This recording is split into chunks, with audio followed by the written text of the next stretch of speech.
The woman just went downstairs to throw out the trash, but unexpectedly ran into her husband who had been missing for 8 years. However, the husband now only repeated her name like a fool. Seeing her husband hungrily poking at the trash, the woman immediately burst into tears out of heartbreak. It turns out that many years ago, on the day of their wedding, the man received a red alert of a foreign invasion. As the commander of a border defense unit, he hesitated briefly but ultimately chose to leave his new home to defend the country. Just as he gathered his troops and was about to head to the front lines, his wife showed up in her wedding dress, begging him not to go. But the man knew that he might not return alive, so to ease her worries, he forced himself to break up with her. To his surprise, she pulled out the ring she had long prepared and promised to wait for him for the rest of her life. With tears streaming down, she watched as he marched off to war.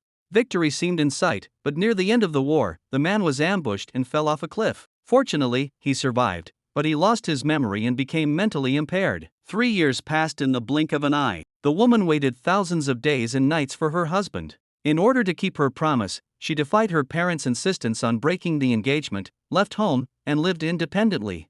Then one day, the person she had been waiting for finally appeared, her husband, now mentally challenged.